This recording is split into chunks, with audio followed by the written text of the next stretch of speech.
My name is Alicia, and at 35 years old, I finally earned my master's degree after 5 grueling years of night classes, working full-time and raising 2 children.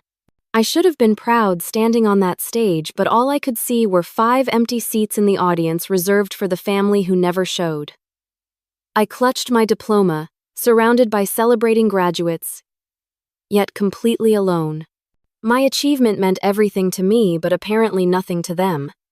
The real gut punch came after the ceremony when my phone lit up with an urgent message from my husband. If you have ever felt betrayed by the people who should have been your biggest supporters, let me know where you are watching from. Hit that like button and subscribe to join a community who understands that family disappointment cuts deeper than any other pain. For the past 12 years, I had been married to Nathan, a 37-year-old software developer with a stable job at a tech company in Seattle.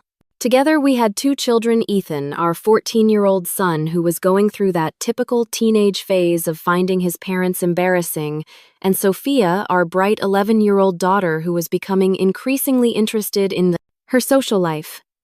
We lived in a modest 4-bedroom house in the suburbs, not too flashy but comfortable enough, with a small backyard where the kids could play during the rare sunny days our city offered. I worked at Franklin Financial Services, a mid-sized investment firm where I had been employed for nearly 9 years.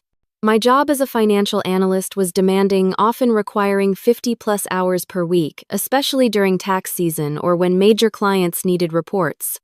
I was good at what I did, precise with numbers and patient with difficult clients, but year after year I watched as my male colleagues with less experience got promoted ahead of me. "You need more credentials," my boss would say during my performance reviews.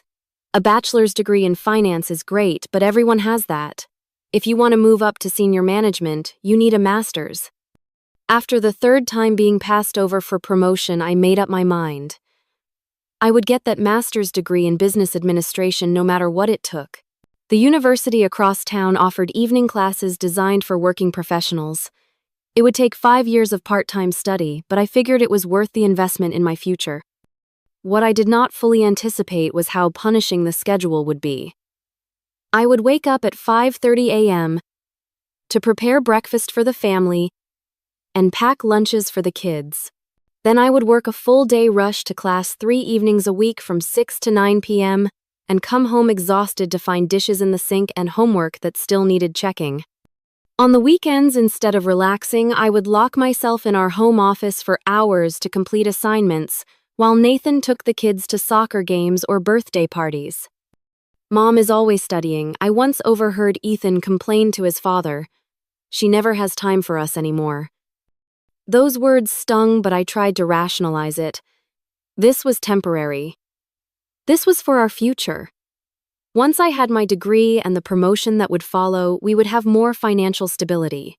Maybe even enough for that family vacation to Disney World the kids had been begging for. My relationship with my brother Derek complicated things further. 3 years older than me, at 38, Derek had always been the golden child in our family. He ran a successful real estate business, lived in a waterfront property, and as a bachelor with no children enjoyed the freedom to travel extensively and indulge in expensive hobbies like sailing and wine collecting.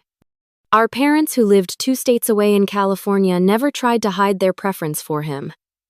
When we were growing up, they attended every one of his football games but frequently missed my academic competitions.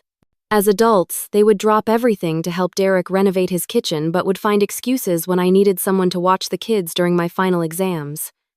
"Your brother is just more fun to be around," my mother once told me after I confronted her about this imbalance. "You are always so serious and busy with your responsibilities." The irony was not lost on me that being responsible was somehow being held against me. Despite these frustrations, I persevered with my studies. I wrote papers after the kids went to bed, often staying up until 1 or 2 in the morning. I studied flashcards during my lunch breaks. I sacrificed vacations using that time to get ahead on coursework instead. When friends invited us to parties or weekend getaways, I usually declined, knowing I needed those hours for school. Nathan was supportive at first, picking up some of the slack at home and encouraging me when I felt overwhelmed. But as the years dragged on, his patience began to wear thin. "How much longer is this going to take?" he would ask. The kids barely see you anymore. Just 2 more years, I would assure him. Then 1 more year, then just a few more months. By the time my graduation finally approached, our marriage was strained. We still loved each other, but the distance between us had grown.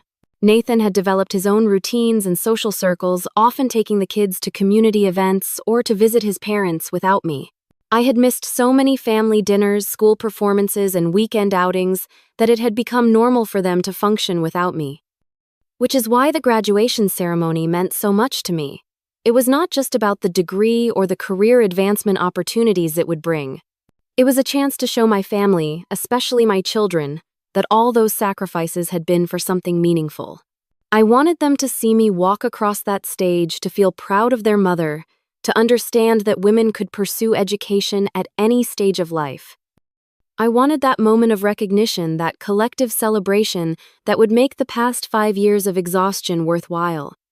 When I graduate, I told Nathan about 6 months before the end of my program, I want everyone there. You, the kids, my parents, even my sister Melissa from Phoenix. This is going to be a big day for all of us. He had nodded and squeezed my hand. Of course, babe, we would not miss it for the world.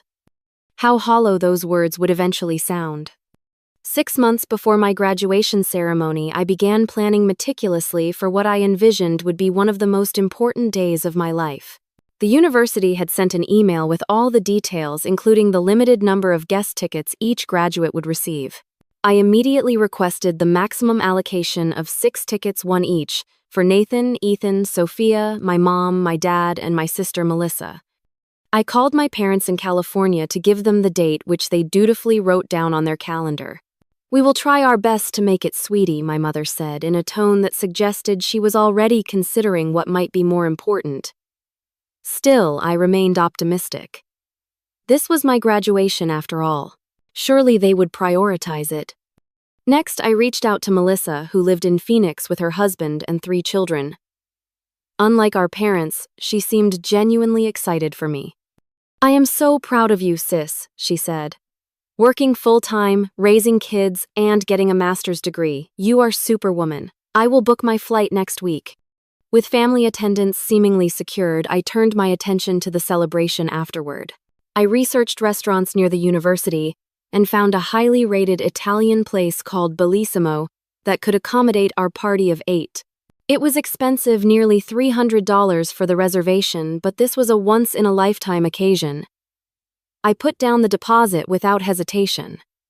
Since my parents would be traveling from out of state, I also booked them a hotel room at the Marriott downtown, using points I had accumulated through business trips. Everything was falling into place, and for once I allowed myself to feel excitement rather than stress when thinking about school. 2 months before graduation, I splurged on a new dress.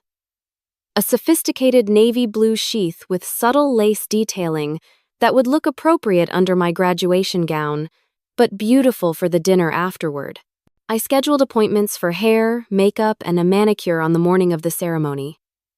These were luxuries I rarely indulged in, always putting family expenses first, but I wanted to look and feel my best on this day. Mom, you look pretty, Sophia said when I tried on the dress at home. Like when you and Dad got married in those pictures. Her comment brought tears to my eyes. I could not remember the last time I had dressed up for anything other than a work function. The daily grind of juggling responsibilities had left little time for personal vanity. 3 weeks before graduation, the first hint of trouble appeared. Derek called to catch up something he did sporadically when he remembered he had a sister. After asking perfunctory questions about my studies, he dropped a bombshell. By the way, I am throwing a massive barbecue at my place on May 15th. I just installed a new outdoor kitchen and want to break it in. You guys should come, the kids would love the pool. My stomach dropped. Derek, that is my graduation day. I told everyone months ago. There was a pause on the line. Oh, right, I forgot about that. Can you change your barbecue to another weekend? I asked, trying to keep my voice level. Not really, he replied, sounding unconcerned. I have already invited like 30 people, including clients who are only in town that weekend. But, Hey, when does your ceremony end? Maybe you can stop by afterward. I felt my blood pressure rising. The ceremony is at 2 p.m.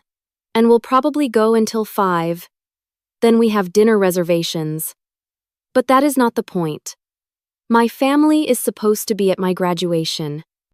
Come on, Alicia, Derek said with that dismissive tone he had perfected since childhood. It is just a graduation. You already had one for your bachelor's degree. This is just a piece of paper saying you took some extra classes. I was speechless. Just a piece of paper, 5 years of sacrifice reduced to some extra classes, before I could formulate a response that was not purely profanity, Derek continued. Look, Mom and Dad are coming to my barbecue. They already confirmed. And they are bringing Aunt Susan and Uncle Joe, who are visiting from Florida. You know how rarely we see them. Now I was truly seeing red. You told Mom and Dad about your barbecue before checking with me about the date. Even though you knew my graduation was coming up, I did not realize it was such a big deal, he said defensively. You are 35, not 22. It is not like this is your first rodeo. We argued for another 10 minutes with Derek refusing to budge and me growing increasingly upset. By the time I hung up, I was shaking with anger and fighting back tears. I immediately called my mother, hoping she would see reason and prioritize my graduation. Mom, Derek scheduled a barbecue on my graduation day. You cannot go to that instead. Her response was infuriatingly diplomatic. Oh dear, what bad timing. Cannot you both reschedule? No, Mom. The university does not change commencement dates for individuals. This has been planned for a year. I told you about it 6 months ago. Well, it is just so difficult, she sighed. Your aunt and uncle will be here from Florida, and you know your father loves Derek's barbecues. Cannot we come to both? The conversation went downhill from there, with my mother suggesting I was being selfish for not understanding the family's desire to attend both events, as if that were physically possible with the timing and distance involved. That evening, I tearfully recounted the conversation to Nathan, expecting his unwavering support. He listened attentively, rubbing my back as I expressed my hurt and disappointment. Your family has always been like this, he said soothingly. But hey, you will still have us there cheering you on. Me and the kids will be your fan club. That is what really matters, right? His words calmed me somewhat. He was right. As long as my immediate family, my husband and children were there to support me, I could handle my parents' predictable preference for Derek. After all, Nathan and the kids had witnessed the daily struggle, the late nights, the stress, headaches, the missed family events. They understood what this achievement meant to me. Promise me you 3 will be there, I said, looking into his eyes. No matter what. I promise, Nathan replied, kissing my forehead. Nothing could keep us away. I wanted desperately to believe him. The day before graduation arrived with a flurry of last-minute preparations. I picked up my cap and gown from the university bookstore, carefully hanging them in our bedroom. I polished my best shoes, a pair of black pumps that were professional yet comfortable enough to walk across a stage without stumbling. I charged my phone and camera to ensure I could capture plenty of memories. My excitement was tinged with anxiety. Despite Nathan's assurances, I could not shake the feeling that something would go wrong. I had received a formal email from my parents 2 days earlier explaining in overly polite language that they would be attending Derek's barbecue instead of my graduation. They promised to take me to dinner the next time they were in town to celebrate. I had read the email once, then deleted it without responding. Melissa had also backed out, calling with genuine regret in her voice to explain that her youngest had come down with chickenpox, making travel impossible. I understood her situation completely, but it still added to my growing sense of abandonment. At least I still have you 3, I said to Nathan as we prepared dinner that evening. He nodded distractedly, focused on his phone. I noticed he had been texting frequently throughout the day, but thought nothing of it until my own phone rang. It was my mother. Alicia, I just wanted to call and see if the kids are still coming to Derek's tomorrow. He is setting up games for all the children, and Sophia and Ethan are on his list. I nearly dropped the pot of pasta I was draining. What, no, Mom? The kids are coming to my graduation. With Nathan. Oh, she sounded confused. Derek said Nathan mentioned bringing them to the barbecue. There will be several families there with children their age, and Derek hired a lifeguard for the pool. They would have much more fun than sitting through a long ceremony. My hands were shaking as I set down the pot and stepped away from the stove. I looked at Nathan, who was suddenly very interested in chopping vegetables. Mom, I need to go, I said abruptly and ended the call. The silence in the kitchen was deafening until I broke it. Nathan, why does my mother think you and the kids are going to Derek's barbecue tomorrow? He would not meet my eyes. I might have mentioned to Derek that the kids were asking about the party. They heard about the pool and the games from their cousins. And you told him you were bringing them without discussing it with me first? Nathan finally looked up, his expression a mixture of guilt and defiance. Alicia, be reasonable. The ceremony is going to be 3 hours of sitting quietly while hundreds of names are called. The kids will be bored out of their minds. So instead of teaching them about supporting family and celebrating achievements, you are teaching them that fun always comes first. My voice was rising despite my efforts to stay calm. This graduation represents 5 years of sacrificing time with them to build a better future for us. Do you not think it is important for them to see that hard work pays off? Nathan sighed heavily. Of course I do. But the kids really want to go to the barbecue. Ethan has been talking non-stop about swimming with his cousins, and Sophia heard that her friend Jasmine from soccer will be there.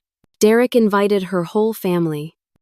So what are you saying? I asked, though I already knew the answer. That you want to take our children to a barbecue instead of watching their mother graduate with honors. Cannot we compromise? Nathan suggested, his tone irritatingly reasonable. Maybe I take the kids to the barbecue and we meet you at the restaurant afterward to celebrate. Or I could come to the ceremony alone and pick you up after dropping the kids at Derek's. I stared at him in disbelief. Do you hear yourself? This is not about negotiating a business deal. This is about being there for me on one of the most important days of my life. You are being dramatic, Nathan muttered. It is just a graduation ceremony. Just a graduation ceremony. The exact words Derek had used. As if my accomplishment was trivial, a minor inconvenience in their social calendars. 5 years, Nathan, I said, my voice quivering.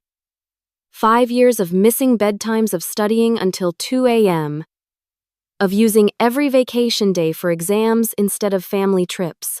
5 years of you complaining about my absence, of the kids feeling neglected, of me carrying guilt on top of exhaustion. And now that it is finally over, now that I want one day, just one single day of recognition and support, you are all too busy with a barbecue. The kids should be able to decide for themselves, he countered. They are 14 and 11. Of course, they would choose a pool party over a graduation ceremony. That is why parents make decisions based on values, not on what is more fun. The argument escalated from there. Ethan and Sophia came downstairs, drawn by our raised voices. When they realized what we were fighting about, they predictably sided with their father Ethan, declaring that only nerds care about graduation ceremonies, and Sophia tearfully asking why I wanted to ruin their fun. I went to bed that night without eating dinner, too upset to stomach food. Nathan slept on the couch, a rare occurrence in our marriage. As I lay awake staring at the ceiling, I wondered how we had reached this point. How had my family become so disconnected from my life? So dismissive of my achievements. The irony was painful. I had pursued this degree primarily for them to provide a better lifestyle, to be a role model of determination. Yet they could not give me a single afternoon of support in return. I cried silently into my pillow, mourning not just tomorrow's inevitable disappointment, but something deeper, a fundamental misalignment in how my family and I valued each other's lives. Sleep evaded me until the early hours of the morning, my graduation outfit hanging like a ghost in the corner of the bedroom, a symbol of tomorrow's empty celebration. I woke up disoriented after just a few hours of restless sleep. For a moment, I forgot about the previous night's argument, my mind automatically shifting into graduation day excitement. Then reality crashed back and I reached across the bed to find Nathan's side empty and cold. Dragging myself to the bathroom, I splashed cold water on my puffy eyes and tried to summon some enthusiasm. This was still my day, my achievement. I would not let their absence ruin it completely. Downstairs, the house was eerily quiet. No sounds of breakfast being made, no television cartoons, no bickering children. On the kitchen counter sat a hastily scrawled note. Took the kids to Derek's early to help set up.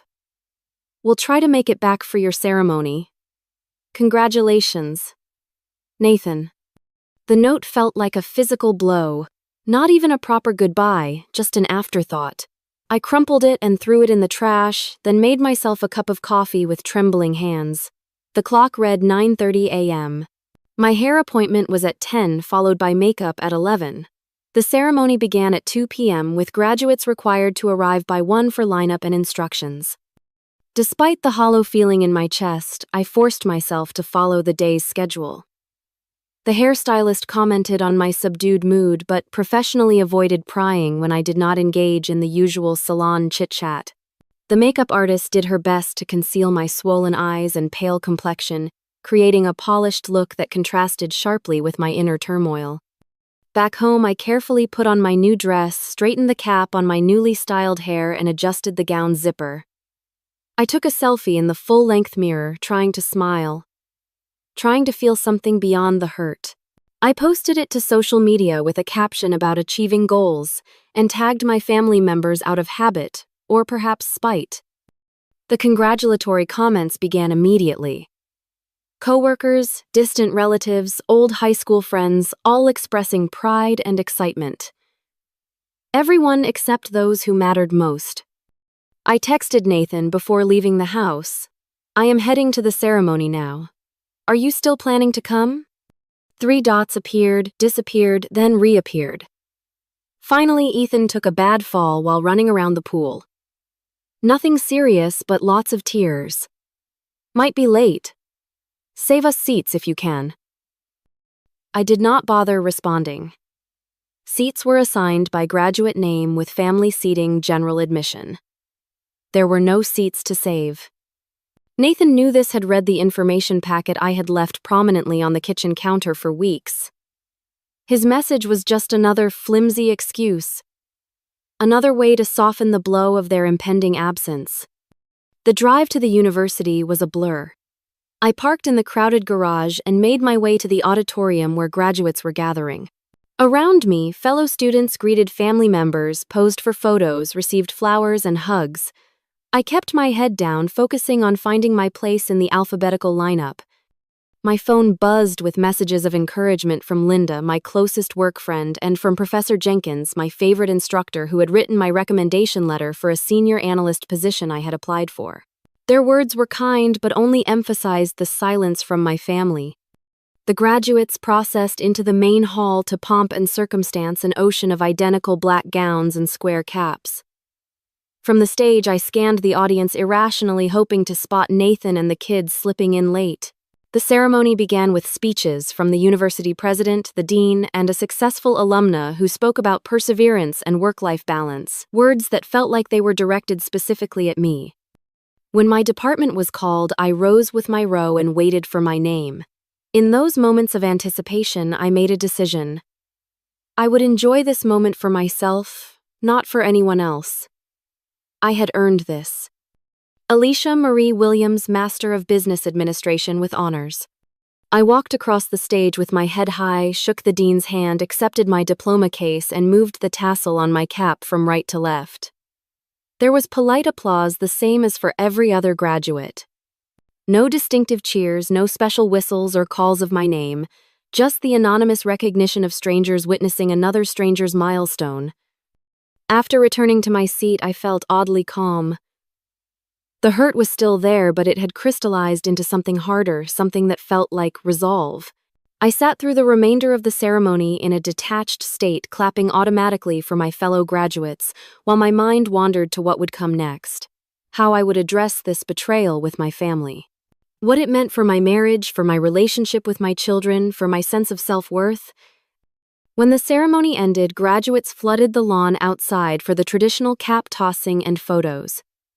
I stood awkwardly at the periphery watching families reunite, flowers exchanged, champagne bottles popped. I took a few obligatory photos with classmates I had studied with, but felt like an imposter in their joy. I checked my phone obsessively. No messages from Nathan. No calls from the kids. Nothing from my parents or Derek. I scrolled through social media and saw that Derek had posted photos of his barbecue tagging my parents, Nathan, and the children. They were all smiling, gathered around a fire pit roasting marshmallows. The timestamp showed it had been posted 30 minutes ago, right in the middle of my graduation ceremony. Something broke inside me then. A dam of emotions I had been holding back all day. I found a quiet corner behind the science building and let myself cry ugly, heaving sobs that smeared my carefully applied makeup and left me gasping for breath. When I finally composed myself, I decided to cancel the restaurant reservation. There was no point in keeping it now. As I pulled up the restaurant's number on my phone, a text message appeared from Nathan. "We need to talk, urgently." Immediately afterward, I noticed something that sent a chill through me. 45 missed calls from Nathan, all within the past hour. My heart rate doubled instantly. 45 missed calls could only mean an emergency. Had something happened to one of the kids? To my parents? Had there been an accident? I had silenced my phone during the ceremony as requested by the university. In my emotional state afterward, I had not thought to check for missed calls, only messages. With shaking fingers, I called Nathan back. He answered on the first ring. "Alicia," thank God his voice was high-pitched with panic. "I have been trying to reach you for over an hour." "What happened?" I demanded, already walking quickly toward the parking garage. "Is everyone okay?" "It is Ethan," Nathan said, his words tumbling out in a rush. He was climbing on that ridiculous new water slide Derek installed, showing off for his cousins, and he fell. "We are at Memorial Hospital. The doctor thinks his arm is broken." "I will be right there," I said, breaking into a run despite my heels. "Is he in a lot of pain? How bad is it?" "They gave him something for the pain, but he is pretty shaken up. He keeps asking for you." That last part sent a wave of conflicting emotions through me. On one hand, my maternal instinct kicked in, immediately desperate to reach my injured child. On the other, a small, bitter voice in my head noted that now suddenly my presence was essential. I drove to the hospital in a state of heightened anxiety, alternating between concern for Ethan and residual anger at the entire situation. The graduation gown lay crumpled in my passenger seat, the cap tossed carelessly in the back. My diploma case sat unopened on the dashboard. Memorial Hospital was only 15 minutes from campus, but the drive felt interminable. I found parking in the emergency lot and rushed inside, still wearing my navy blue dress, my carefully styled hair now falling loose around my shoulders. The emergency room was busy with the typical Saturday afternoon cases. I gave Ethan's name at the reception desk and was directed to Bay 7. Drawing back the curtain, I found a scene that stopped me in my tracks. Ethan lay on the bed, his right arm encased in a temporary splint, his face tear-stained but calm. Around him stood not just Nathan and Sophia, but my parents, Derek, and a doctor reviewing some x-rays. They all turned to look at me as I entered, expressions ranging from relief to guilt, to something that looked uncomfortably like pity. Mom, Ethan called out, his voice small and childlike despite his teenage status. "You came." I moved immediately to his side, maternal instinct overriding everything else. "Of course I came, sweetheart. How are you feeling? What happened?" As I smoothed his hair back from his forehead, the doctor approached and introduced himself as Dr. Ramirez. "Your son has a simple fracture of the radius," he explained, pointing to the x-ray. "Painful but straightforward. We will put a cast on it and he should heal completely in about 6 weeks." I nodded gratefully, relief washing over me. A broken arm was serious but manageable. Not life-threatening. Not permanent. He was very brave, my mother interjected, patting Ethan's leg. Barely cried at all after the initial shock.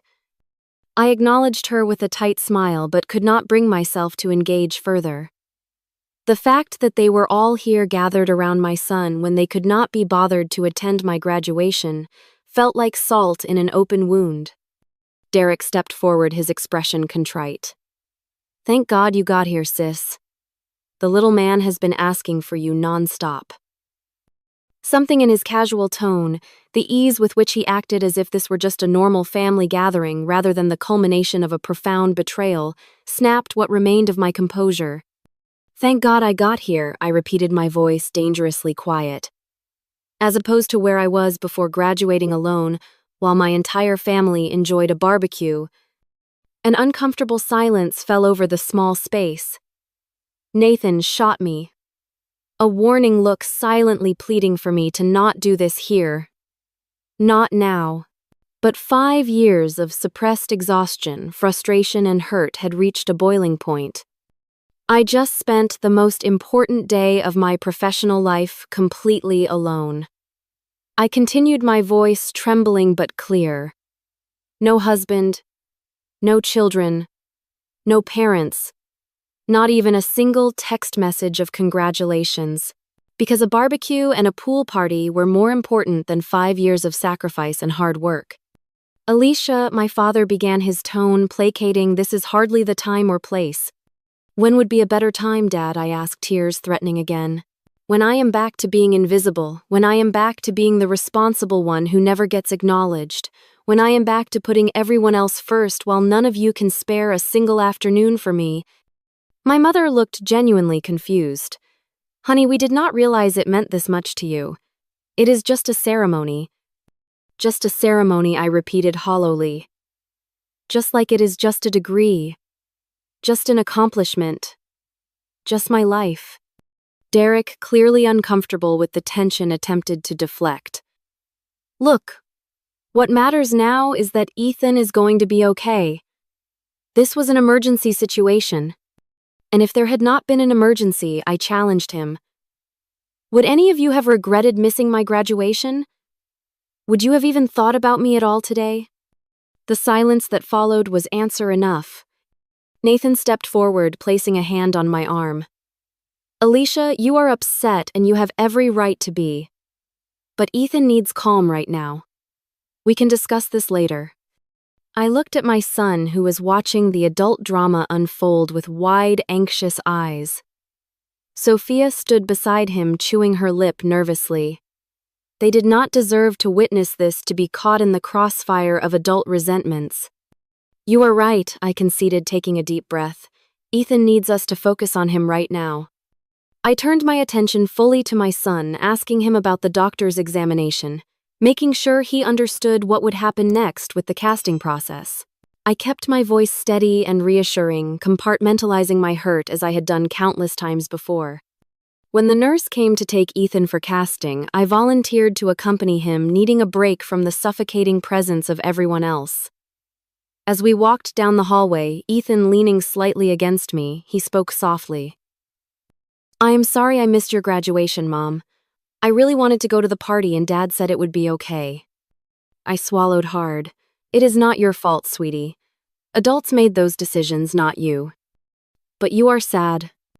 Yes, I admitted, seeing no point in lying to him. I am sad. But I am also very proud of myself, and I hope someday you will understand why today was important. He nodded solemnly, his young face contemplative in a way that made him look suddenly older. I am proud of you too, Mom. Even if I did not see you get your diploma thing.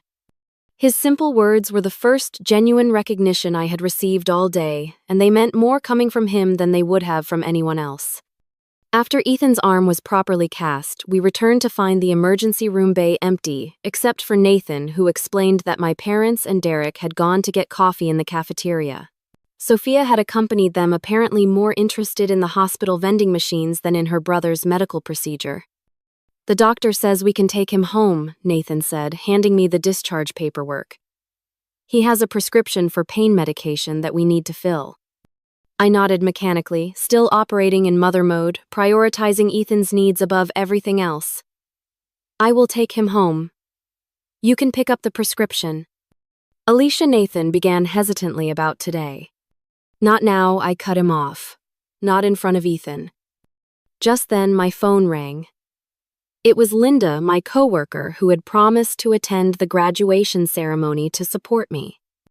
Alicia, where are you? I have been looking everywhere. I thought we were meeting by the fountain after the ceremony. I had completely forgotten our arrangement in the chaos of the emergency. Linda, I am so sorry. I am at Memorial Hospital. Ethan had an accident. Oh my God, is he okay? Her concern was immediate and genuine. A broken arm. We are about to head home. Do you need anything, company food, someone to pick up prescriptions? Her thoughtful offers, in stark contrast to my family's behavior, brought a lump to my throat. Actually, would you mind coming over later? I could use a friend right now. Of course, I will bring dinner. Text me your address. After ending the call, I noticed Nathan watching me with an odd expression. Who was that? He asked. Linda from work. She came to my graduation since no one else did, I replied pointedly. She is bringing dinner later. Before he could respond, my parents and Derek returned with Sophia, all carrying hospital cafeteria, coffees, and snacks. My mother immediately fussed over Ethan's new blue cast while my father asked about follow-up appointments.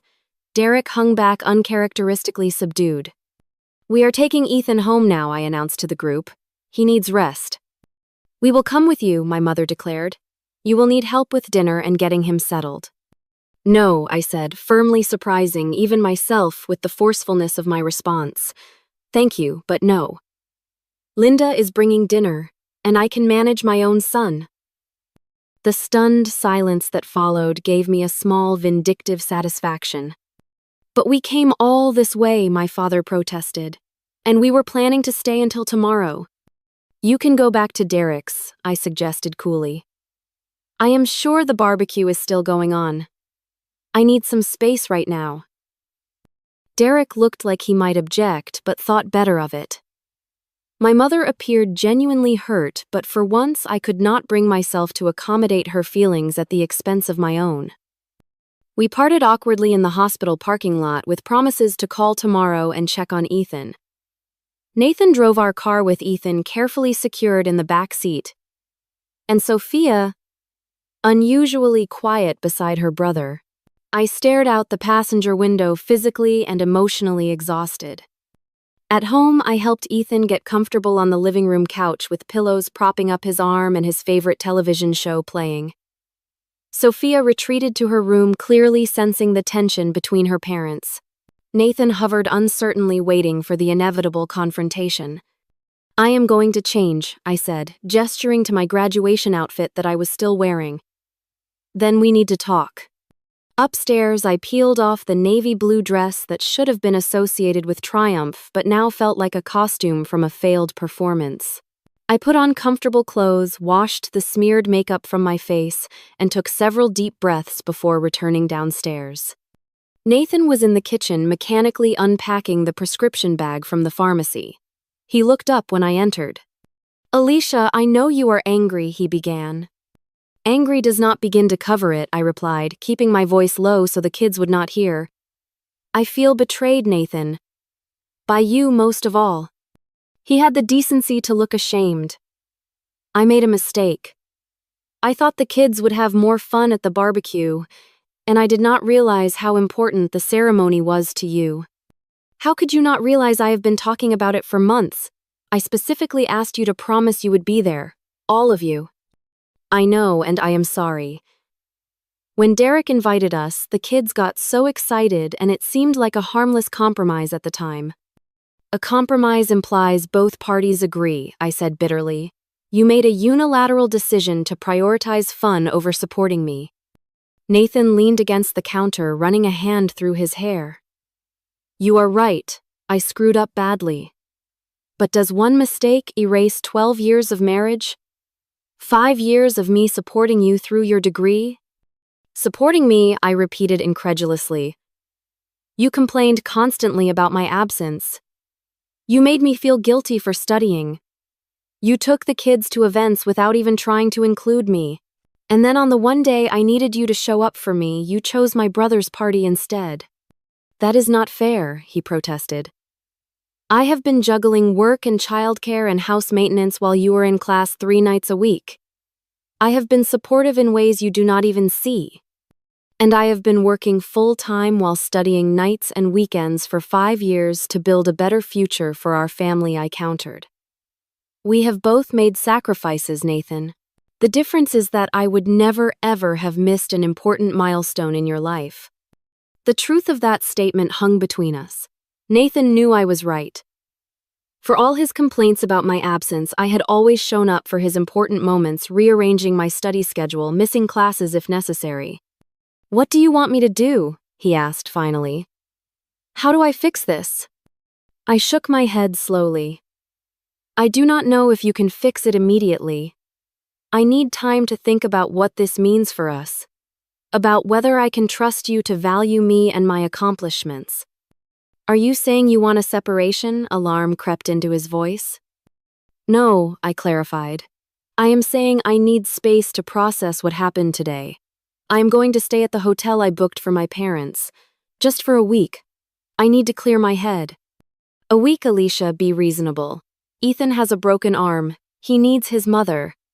Ethan has a father who apparently is perfectly capable of making decisions without consulting me, I replied sharply. He will be fine for a few days with you in charge. I will check in on him daily and come back if there are any complications. Nathan looked like he wanted to argue further, but seemed to realize he was in no position to deny me this request. When will you leave? After Linda brings dinner and I explain things to the kids, I will pack tonight and leave in the morning. As if on cue, the doorbell rang announcing Linda's arrival. She brought not only dinner as promised, but also a graduation gift, a beautiful leather portfolio embossed with my initials, and a card signed by several coworkers. We are so proud of you, she said, hugging me tightly. You worked so hard for this. Her simple acknowledgement brought fresh tears to my eyes. This was all I had wanted from my family, this basic recognition of my achievement. After dinner, while Linda helped Nathan clear the dishes, I sat with both children to explain my temporary absence. I reassured Ethan that I would check on him every day, and that I was not leaving because of his accident. I just need some quiet time to think, I told them. Sometimes adults need space just like you do when you get overwhelmed. Sophia, more perceptive than I had given her credit for, asked directly, Is this because we missed your graduation? Partly, I admitted, not wanting to lie to them. I was very hurt by that. But this is more about me needing to figure out what I want going forward. It is not a punishment for anyone. It is just something I need. To my surprise, both children accepted this explanation with minimal protest. Perhaps they sensed the depth of my hurt, or perhaps they were simply exhausted by the day's events. Either way, they hugged me goodnight with extra fierceness, as if already missing me. The next morning, I packed a small suitcase and drove to the downtown hotel, checking into the room I had originally reserved for my parents. The irony was not lost on me. As I settled into the quiet space, I felt a strange mixture of grief and liberation. For the first time in years, I had put my own needs first. The guilt I had expected to feel was surprisingly absent, replaced by a newfound sense of self-respect. Over the next few days, I received a flurry of apologetic texts and calls. My parents left a tearful voicemail admitting they had been thoughtless. Derek sent an elaborate flower arrangement to the hotel with a card acknowledging his selfishness. Nathan called every evening, his tone increasingly desperate, as he realized I was serious about this time apart. I spent the week reflecting on my relationships, my career goals, and what I wanted from the next phase of my life. I visited Ethan daily, bringing small gifts and helping him adapt to one-armed living. I had lunch with Sophia at her school, reassuring her that family challenges were normal and resolvable. I spoke with my boss about the senior analyst position, which had been unofficially offered to me upon completion of my degree. By the end of the week, I had reached several important conclusions. My family's behavior had revealed a painful truth about how they valued my contributions and aspirations.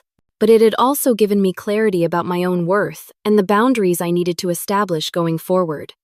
When I finally returned home, I was ready for the difficult conversations that would reshape our family dynamics. 1 week after my graduation ceremony, I drove home from the hotel with a sense of purpose I had not felt in years. The time alone had been transformative, allowing me to process my hurt without the constant pressure to forgive prematurely for the sake of family harmony. Nathan was waiting for me on the front porch, a tentative smile on his face. He helped carry my suitcase inside, where the house was surprisingly clean and orderly. I later learned he had hired a cleaning service, a gesture that acknowledged how much domestic labor I typically shouldered alongside my other responsibilities. "The kids are at school," he said. "I thought we should talk privately first." We sat at the kitchen table, the scene of countless family meals and homework sessions. The familiar setting underscored how much had changed in just 1 week. "I have been thinking a lot about us," Nathan began. "About how I have taken you for granted. About how I failed to support you when it mattered most." I nodded, appreciating his directness. "I have been thinking too. About what I need from this marriage going forward." "Tell me," he said, and for perhaps the first time in years, he seemed genuinely ready to listen. "I need respect for my accomplishments, not just lip service. I need a true partner who values my goals as much as his own and the children's. I need to stop being the default parent, the default housekeeper, the one whose needs always come last." Nathan did not become defensive as he might have before. Instead, he acknowledged the truth in my words. "You deserve all of that. I see now how I have been putting you last even while complaining about your absence. It was unfair and hypocritical." We talked for hours, more honestly than we had in years. Nathan revealed his own insecurities about my educational advancement, fearing I would outgrow him professionally. I shared my resentment over bearing the mental load of family management while pursuing my degree.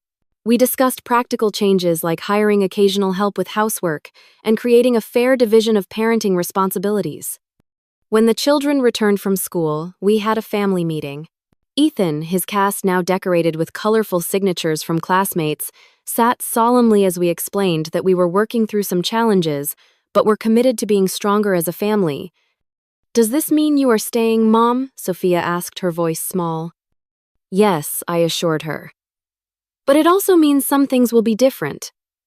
I will be starting a new position at work soon with more responsibility, and everyone in this family needs to contribute more at home." To my surprise, both children readily agreed. Ethan volunteered to take over lawn mowing duties once his arm healed, while Sophia offered to be responsible for laundry sorting. They seemed almost relieved to have concrete ways to help maintain our household. Over the next few days, I had similarly forthright conversations with my parents and Derek. I invited them over individually, not wanting to feel outnumbered during these difficult discussions. My parents arrived first, bearing gifts and apologies. My mother handed me a card containing a substantial check, clearly hoping to buy forgiveness. I returned it to her gently but firmly. "This is not about money," I explained. "This is about recognizing a pattern that has existed my entire life. Derek's events always take priority. His achievements are celebrated, while mine are minimized." My father looked genuinely surprised. "We had no idea you felt this way, Alicia." "That is part of the problem," I replied. "You never asked. You never noticed." The conversation was uncomfortable but necessary. I did not demand dramatic promises or tearful apologies. Instead, I established clear boundaries for our relationship moving forward. I would no longer accept last-minute cancellations or secondary status in family priorities. I would no longer exhaust myself trying to earn approval that was freely given to my brother. Derek's visit was equally revealing. Without the buffer of our parents or my children, he was forced to confront his role in the family dynamic. "I never intentionally tried to overshadow you," he insisted. "Intent does not erase impact," I countered. "Your barbecue could have been scheduled for any weekend. You chose my graduation day, then refused to change it." To his credit, Derek did not make excuses. "You are right. I have been selfish. I think I have gotten used to being the center of attention in this family." We reached an understanding that would require ongoing effort to maintain. I did not expect decades of patterns to change overnight, but I was no longer willing to accept being an afterthought in my own family story. The weeks that followed brought gradual healing. Ethan's arm mended steadily, a visible reminder of how resilience can follow injury.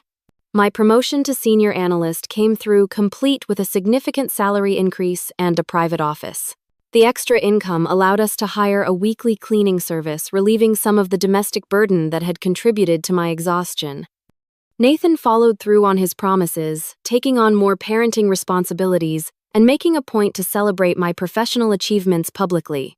The children watching their parents model new behaviors began showing more appreciation for my contributions both at work and at home. Perhaps the most meaningful gesture came a month after graduation, when Derek organized a small surprise party specifically to celebrate my master's degree. He invited my close friends and colleagues, ordered a cake decorated with my university's colors, and gave a speech acknowledging my determination and intelligence. My parents attended, bringing a framed professional photograph of me in my graduation regalia that they had commissioned from the university's photographer. It was a lovely evening, but its significance went beyond the celebration itself. It represented a shift in how my family perceived my accomplishments, a recognition that my milestones deserved the same attention and respect as anyone else's. As I prepared to hang my diploma in my new office, I reflected on the unexpected journey that had followed my graduation day. What should have been a simple celebration had instead become a catalyst for profound change in my most important relationships. I had learned that sometimes the greatest gift of education is not the degree itself, but the self-knowledge that comes with it. I had learned that standing up for myself did not mean losing my family, but rather creating healthier connections based on mutual respect. I had learned that setting boundaries, though initially painful, ultimately allows for more authentic relationships. Most importantly, I had learned that my worth was not determined by others' recognition, but by my own sense of accomplishment and integrity. The empty seats at my graduation had initially felt like rejection, but they had ultimately led to a fuller understanding of my own value and the courage to demand that others recognize it too. Sometimes the deepest wounds lead to the most significant growth. Have you ever had to stand up for yourself with family members who took you for granted? How did you handle it? Share your experience in the comments below. And do not forget to like and subscribe for more stories about navigating family dynamics and finding your voice. Thank you for listening to my journey, and remember that your achievements deserve celebration, even if you have to be your own biggest cheerleader sometimes.